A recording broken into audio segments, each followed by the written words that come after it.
Trojan wear ಗೊತ್ತಿದೆಯಾ? Trojan ಅಂದ್ರೆ ಗೊತ್ತು? ಟ್ರೋಜನ್ ಹಾರ್ಸ್ ಕತೆ ಗೊತ್ತಿದೆಯಾ? ಟ್ರೋಜನ್ ಹಾರ್ಸ್ ಈ ನಾವು ಶಾಲೆಗೆ ಹೋಗುವಾಗ ಇತ್ತ ಕತೆ.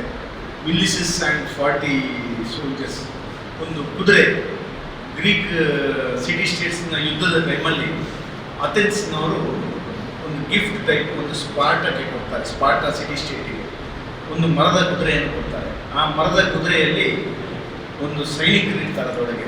ರಾತ್ರಿ ಆಗುವಾಗ ಆ ಸೈನಿಕರೆಲ್ಲ ಹೊರಗೆ ಬಂದು ಅಲ್ಲಿ ಆ ಸಿಟಿ ಸ್ಟೇಟ್ ಮೇಲೆ ಅಟ್ಯಾಕ್ ಮಾಡಿ ಇದು ಮಾಡ್ತಾರೆ. ಹೊರಗೆ ಬಂದು ಯುದ್ಧ ಮಾಡಿ ಆ ಏನು ಸ್ಪಾರ್ಟ ನಗರವನ್ನು ಸುಟ್ಟು ಹಾಕಿದ್ರು.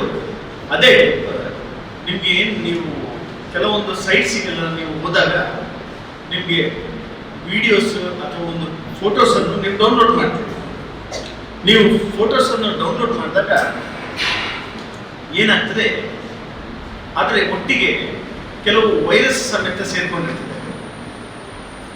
ನಿಮ್ಮ ಫೋಟೋ ನಿಮ್ಮ ಮೊಬೈಲ್ ಬ್ಯಾಕ್ಗ್ರೌಂಡಲ್ಲಿ ಅದು ವರ್ಕ್ ಮಾಡಿ ನಿಮ್ಮ ಡೇಟಾವನ್ನು, ಪ್ರೈವೇಟ್ ಫೋಟೋಸನ್ನು ಎಲ್ಲವನ್ನು ಸಮೇತ ಈ ಆನ್ಲೈನಲ್ಲಿ ಎಲ್ಲವನ್ನು ಸಮೇತ ಯಾರಾದರೂ ಅಪರಾಧ ಮಾಡಿರ್ತಾನೆ ಅಥವಾ ಯಾರ ಸಾಫ್ಟ್ವೇರ್ನ ಹಾಕಿರ್ತಾನೆ ಅವನಿಗೆ ಶೇರ್ ಆಗ್ತದೆ.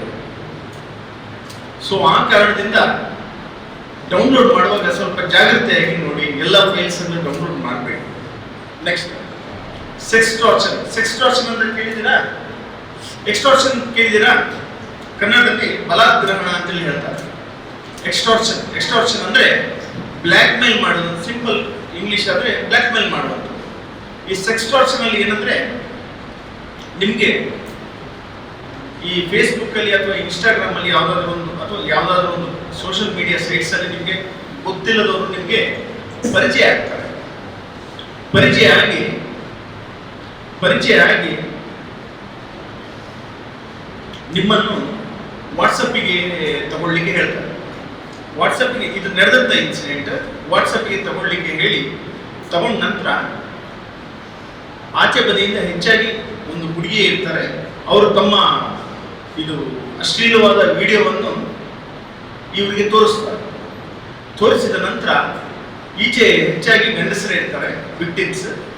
ಅವ್ರಿಗೆ ಏನು ಮಾಡ್ತಾರೆ, ಅವರ ಪ್ರೈವೇಟ್ ಫೋಟೋಸನ್ನು ತೋರಿಸ್ಲಿಕ್ಕೆ ಹೇಳ್ತಾರೆ. ಇವರ ಪ್ರೈವೇಟ್ ಫೋಟೋಸನ್ನು ತೋರಿಸ್ತಾರೆ. ತೋರಿಸಿದ ನಂತರ ಆ ವಿಡಿಯೋವನ್ನು ಸ್ಕ್ರೀನ್ ರೆಕಾರ್ಡಿಂಗ್ ಮಾಡ್ತಾರೆ. ಸ್ಕ್ರೀನ್ ರೆಕಾರ್ಡಿಂಗ್ ಮಾಡಿ ಅದರ ನಂತರದಲ್ಲಿ ಇಷ್ಟು ದುಡ್ಡು ಕೊಡು, ಇಲ್ಲದಿದ್ದರೆ ನಿನ್ನ ಫೇಸ್ಬುಕ್ ಅಥವಾ ಇನ್ಸ್ಟಾಗ್ರಾಮ್ ಅಕೌಂಟಿಗೆ ನಿನ್ನ ಫೋಟೋಸನ್ನು ಹಾಕ್ತೀನಿ ಅಂತ ಹೇಳ್ತಾರೆ. ಇದರಲ್ಲಿ ಕೆಲವು ಈವನ್ ರೆಪ್ಯೂಟೆಡ್ ಫ್ಯಾಮಿಲಿಯವರು ಸಮೇತ ವಿಕ್ಟಿಮ್ಸ್ ಆಗಿದ್ದಾರೆ. ರೆಪ್ಯೂಟೆಡ್ ಪರ್ಸನ್ಸ್ ಸಮೇತ ಎಲ್ಲ ದರ್ಜೆಯವರು ಆಗಿದ್ದಾರೆ.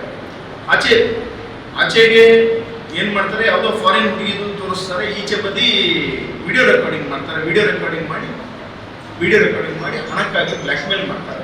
ಹಣಕ್ಕೆ ಬ್ಲ್ಯಾಕ್ ಮೇಲ್ ಮಾಡೋದಂದ್ರೆ ಅಂತ ಒಮ್ಮೆಗೆ ಅಲ್ಲ, ಹಂತವಾಗಿ ಅವನನ್ನು ತೆಗಿಲಿಕ್ಕೆ ಶುರು ಮಾಡ್ತಾರೆ. ಇದಕ್ಕೆ ನಾವು ಸೆಕ್ಸ್ಟಾರ್ಷನ್ ಅಂತೇಳಿ ಹೇಳ್ತೀವಿ. ನೆಕ್ಸ್ಟ್ ಈ ವೆಬ್ ಚಾಟಿಂಗ್ ಅಂದರೆ ಈ ಕೆಲವೊಂದು ವೆಬ್ಸೈಟ್ಸ್ ಇರ್ತದೆ. ಯಾವುದಾದ್ರು ಒಂದು ಸ್ಕೂಲ್ ಇನ್ಸ್ಟಿಟ್ಯೂಷನ್ ವೆಬ್ಸೈಟ್ಸ್ ಇರಲಿ ಅಥವಾ ನಮ್ಮ ಇದು ಪೊಲಿಟಿಕಲ್ ಪಾರ್ಟೀಸ್ ವೆಬ್ಸೈಟ್ಸ್ ಇರಲಿ, ಆ ವೆಬ್ಸೈಟ್ಸಿಗೆ ಏನು ಮಾಡ್ತಾರೆ, ವೆಬ್ಸೈಟನ್ನು ಈ ಅಫೆಂಡರ್ಸ್ ಏನು ಮಾಡ್ತಾರೆ, ಅವರಿಗೆ ಬೇಕಾದಂಥದ್ದು ಬೇಡದ್ದು ವೆಬ್ಸೈಟ್ಸನ್ನು ಪೋಸ್ಟ್ ಮಾಡಿಬಿಡ್ತಾರೆ. ಇವ್ರದ್ದು ತೆಗೆದೇ ಬಿಡ್ತಾರೆ.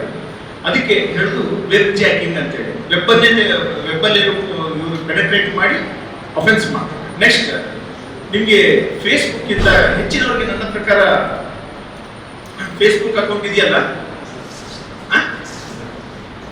ಫೇಸ್ಬುಕ್ ಇನ್ಸ್ಟಾಗ್ರಾಮ್ ಅಕೌಂಟ್ ಇಲ್ಲಿ ನನ್ನ ಹತ್ರ ಹೇಳ್ತಾ ಇದ್ದೀರಾ, ಅದು ಗೊತ್ತಾಗ್ತದೆ. ಆಯ್ತು, ಯಾರು ಇದ್ದವ್ರಿಗೆ ನಿಮ್ಗಿದ್ಯಾ? ಇದ್ರೆ ತಪ್ಪೇನಿಲ್ಲಪ್ಪ, ಅದೇ ಇಲ್ಲಿಗಲ್ ಅಲ್ಲ. ಹೇಳಿ, ನಿಮ್ಮ ಹತ್ರ ಇದೆಯಾ ಫೇಸ್ಬುಕ್ ಅಕೌಂಟ್? ಒಮ್ಮೆ ನಿಲ್ಬೋದ? ಅದು ಅವರೊಬ್ಬರಿಗಲ್ಲ, ಎಲ್ಲರಿಗೂ ಅನ್ವಯ ಆಗ್ತದೆ. ನನ್ನ ಹತ್ರ ಎಷ್ಟು ಜನ ಸುಳ್ಳು ಹೇಳ್ತಿದ್ದಾರೆ, ಸತ್ಯ ಹೇಳ್ತಿದ್ದಾರೆ ಗೊತ್ತಾಗ್ತದೆ ನನಗಷ್ಟು. ನಮ್ಮ ಸ್ಟೇಷನಿಗೆ ಬಂದಾಗ ಗೊತ್ತಾಗ್ತದೆ. ಸ್ಟೇಷನಿಗೆ ಬಂದೇ ಬರ್ತಾರೆ. ಆಯ್ತು, ನಾರ್ಮಲ್ ಆಗಿ ಏನು ಮಾಡ್ತಾರೆ, ಎಲ್ಲ ಫೇಸ್ಬುಕ್ ಆಗಲಿ ಇನ್ಸ್ಟಾಗ್ರಾಮ್ ಅಕೌಂಟ್ ಆಗಲಿ ಎಲ್ಲರೂ ಪಬ್ಲಿಕ್ ಅಂತೇಳಿ ಮಾಡಿರ್ತಾರೆ ಪ್ರೊಫೈಲ್. ಪಬ್ಲಿಕ್ ಇಟ್ಟು ನಿಮ್ಗೆ ಎಷ್ಟು ಜನ ಫ್ರೆಂಡ್ಸ್ ಇದ್ದಾರಪ್ಪ ಫೇಸ್ಬುಕ್ನಲ್ಲಿ? ಎಷ್ಟು? 1,000. 1,000ದಲ್ಲಿ ನಿಮ್ಗೆ ಎಷ್ಟು ಜನ ಪರಿಚಯ ಇದ್ದಾರೆ? ಪರಿಚಯ ಒಂದು 10 ಜನ, 20 ಜನ ಇರ್ತಾರೆ. ಇನ್ನು ಉಳಿದ 980 ಎಲ್ಲ ಗೊತ್ತಿಲ್ಲದವರೇ ಇರ್ತಾರೆ. ಸರಿಯಲ್ಲ?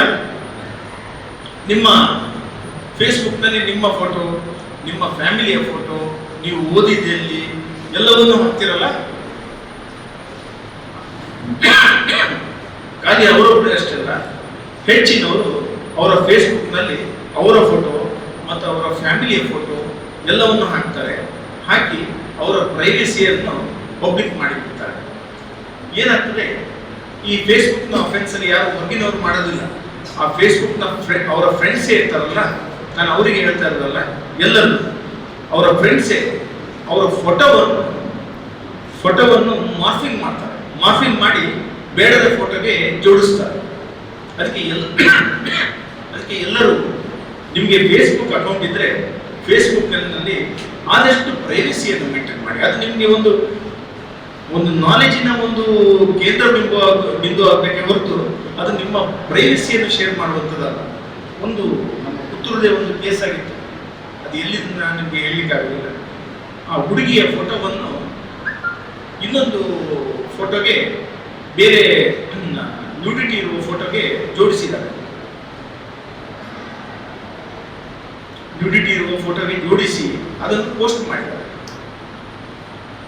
ಅದಕ್ಕೆ ಅವ್ರು ಎಲ್ಲಿಂದ ಫೋಟೋ ಎಲ್ಲಿಂದ ತೆಗೆದದ್ದು?